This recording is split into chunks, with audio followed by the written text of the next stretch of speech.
La historia escrita por hombres siempre reflejó a las mujeres poderosas como mujeres malvadas, pero en su inmensa mayoría fueron heroínas que lucharon contra lo establecido.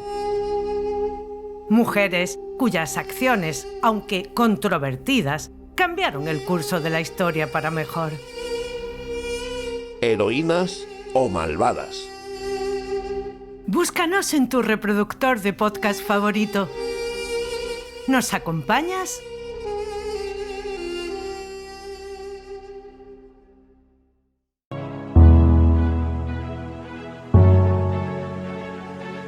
Esto es el laberinto de Minotauro Beca. Es lunes, toca hablar de historia y como hacía tiempo que nacía, voy a hablar de un personaje de la historia que no es muy conocido por una cosa o por otra. En España suele pasar también que muchas veces conocemos más a personajes históricos de otros sitios que a los de aquí. A los de aquí los ignoramos, no le hacemos mucho caso. Y bueno, si ese personaje que ha marcado la historia ya es de un ámbito menos conocido y ya si encima es mujer, pues ya vamos, ya tiene todas las quinielas para que, si os digo ahora mismo quién es Alicia de la Rocha y de la Calle, muchos no lo conoceréis, salvo que os guste la música clásica, el piano y todo ello, porque es una figura muy importante y es a destacar. Porque claro, a mí no me gusta mucho, iba a poner el título en el podcast de la... es algo que alguna vez he hecho y ya voy a dejar de hacer porque... tenía podcasts como el Indiana Jones en español o otros podcasts, pero es que ¿por qué una figura española? No, ella es quien es y es más, yo digo que el resto se parece a ella.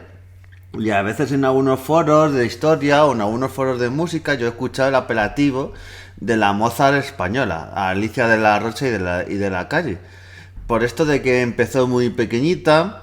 A ver, también es la Mozart española para algunos, pero murió bastante más mayor que Mozart, o sea, en ese aspecto. Y bueno, yo creo que en su vida vamos a ver que pasó cosas ahí que yo creo que Mozart lo tenía un poquito más fácil que esta mujer. Empezó en un ambiente familiar propicio para la música y es que fue enseñada uno de sus... ya que su madre y su tía fueron discípulas de Enrique Granados. Enrique Granados, que ya os adelanto que más adelante lo traeré en un podcast, es también una figura musical bastante importante, muy desconocida. Así es que, ya os digo, las figuras musicales, os traje a Tomás Luis de Victoria, os recomiendo este podcast que hice. Y es que tenemos figuras musicales de compositores, pianistas, de todo tipo de instrumentos muy buenas. A nivel mundial se valoran mucho, pero ya sabemos que fuera se valora mucho lo nuestro y aquí dentro no se valora. Pues Alicia, desde bien pequeñita, con 5 años, o sea, ahí os dejo, con 5 años apenas, empezó en la academia de música y ya estamos hablando que ya con prácticamente 6 años dio su primer concierto. Nació en el año 1923 y en el 29 ya celebró su primer concierto, el segundo el 14 de diciembre, luego participó en actos de la Exposición Universal de Barcelona. O sea, claro, imaginaros, para que pongan a una niña de esa edad en un acto de la Exposición Universal, no va cualquiera. En ese debut que hizo con músicas de Beethoven, de Granados y Schumann. Esto de Granados es importante porque en toda su carrera Alicia ha aprovechado también para interpretar grandes obras mundiales, pero también ha aprovechado a lo largo de su carrera para interpretar obras de compositores españoles, que ya digo que hay un montón de compositores españoles que son muy buenos, históricos. Todo el mundo se nos va a la cabeza Manuel Falla, pero aparte de Manuel Falla, que es el gran conocido, que también interpretaba sus obras, pues hay un montón de compositores que ahí están, recluidos en la historia, olvidados, y bueno, figuras como Alicia, que aprovechó su exposición para ir interpretando estas obras y que fueran más conocidas. Debuta en la Banda Municipal de Barcelona y bueno, luego después de este debut y cada vez tener más fama, en En 1939, tras el periodo de la Guerra Civil, actuó en el Gran Teatre Liceu, interpretó La Noche de Jardines de España de Falla.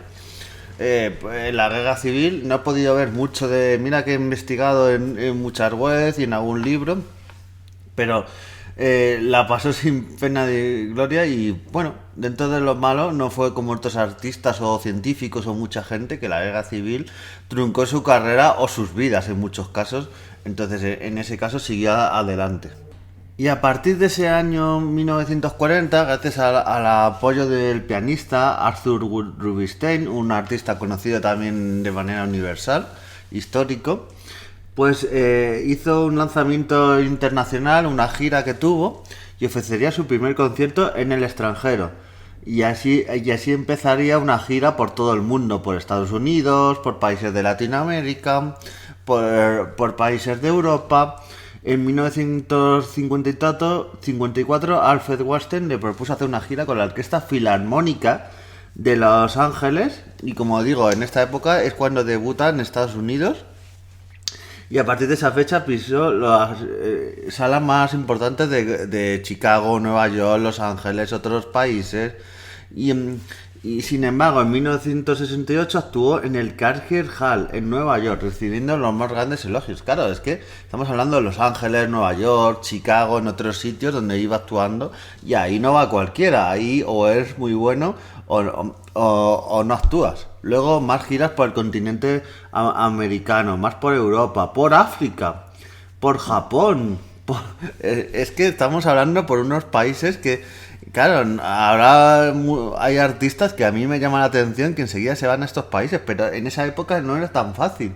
Y más española, acordémonos que España, justo después de la Guerra Civil y después de la Segunda Guerra Mundial, está un poco ahí, es un cero a la izquierda de manera internacional, y un poquito eso a artistas, a científicos también les llegó un poco ese aislamiento. También os recomiendo una cosa antes de seguir un poquito con su vida, que os recomiendo que escuchéis su obra, porque muchos de estos artistas que yo he hablado en el podcast, artistas científicos, pues está la obra y están los libros, está la música en este caso.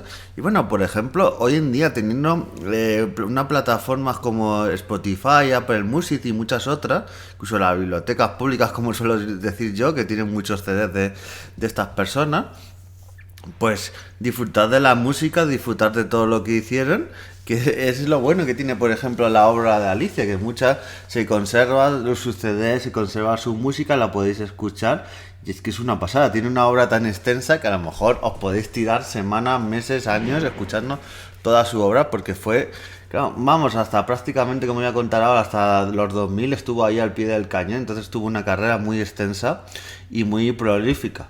Una carrera prolífica que casi se queda truncada, porque resulta que en una de estas giras que tenía en Estados Unidos, en Nueva York, al cerrar la puerta de un taxi, que por cierto, a mí alguna vez me ha pasado, pero a ver, casi me he chocado con la puerta de un coche a cerrar, pero he tenido la suerte de quitarlo o de no cerrar con mucha fuerza y que no fuera nada grave. Pero es que a Alicia le anunciaron un dramático diagnóstico después de cerrar esta puerta del taxi, fue al hospital allí en Nueva York, y es que imaginaos una pianista, sus dedos es lo más importante. Entonces el pulgar de su mano derecha lo tenía prácticamente que no lo podía mover, entonces tu carrera se puede acabar truncada por eso. Pero bueno, fue poco después operada con éxito por el doctor Trueta. Hay que mencionarlo porque, claro, en estos casos estos artistas se dicen los futbolistas, y en otras personas que gracias a estos doctores y a la ciencia, pues gracias a ellos tuvimos más tiempo a Alicia, porque si no, si este doctor no lo hubiera operado exitosamente, su carrera se hubiera truncado. Luego ya vamos a avanzar un poquito, porque continúa con su carrera profesional, que ya digo, es larguísima, ¿eh? Estuvo marcada por viajes a Australia, donde visitó en varias fechas, actuando en ciudades como Melbourne, Sydney, incluía autores internacionales y otros autóctonos.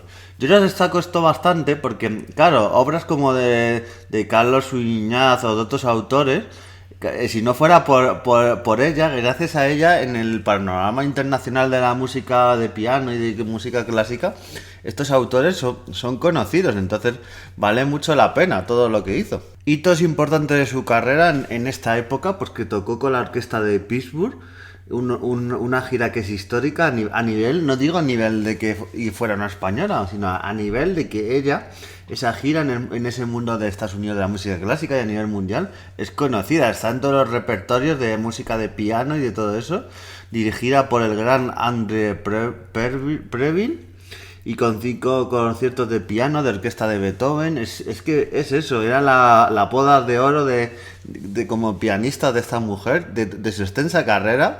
Es que estamos hablando a finales de los 70 y ya llevaba 50 años, más de 50 años de carrera. Claro, empezó prácticamente a los 5 o 6 años, pues claro, su carrera. Luego fue investida doctora música honoris por la Universidad de Michigan. Todos estos reconocimientos, también he de decir que tuvo algunos en España, pero como solo he dicho al principio, en España somos un país que nos cuesta reconocer a nuestros artistas, a la gente que lo hace bien, a investigadores, a figuras históricas, y muchas veces les reconocen fuera, porque yo estoy viendo un montón la lista de premios que tiene en su carrera y la mayoría son internacionales. Que sí, que quiere decir que tiene alguno como el de Girona y alguno más tiene aquí en España.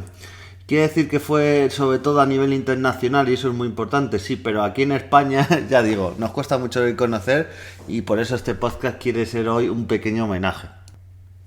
Y es que Alicia ya en el 2003 se retira de su carrera concertística, se retira de dar conciertos y de todo ello, pero sigue ofreciendo clases magistrales, cursos, supervisando alumnos. Daría para podcast todos los alumnos que esta mujer, que ahora los tenemos, muchos de ellos ha dado y son ahora pianistas espectaculares, españoles y también de fuera. Especialización en música española de la Academia Marshall de Barcelona, que dirigió desde que falleció el titular. Y bueno, un montón de distinciones, premios. Y bueno, falleció el viernes 25 de septiembre de 2009 a los 86 años. Tuvo una carrera muy prolífica. Es que ya digo, es hablar de... como pianista española, sin lugar a dudas, está como la mejor. Es que eso no hay género de dudas de que es la mejor pianista española. Y hay gente que dice, bueno, con mujer, no, yo creo que ni mujer ni hombre, como pianista en sí, es el mejor y la mejor pianista española. Y luego a nivel internacional, ya os he dicho todas las giras que hizo, todos los discos con los grandes de la música de piano y de música clásica, la querían para interpretar las grandes obras de Beethoven.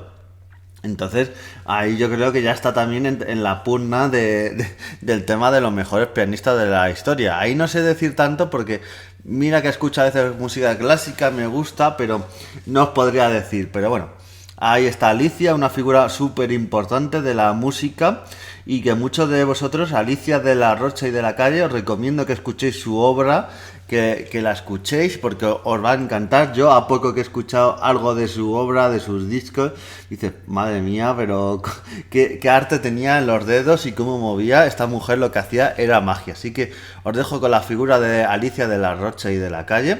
Nos vemos en siguientes podcasts y adiós.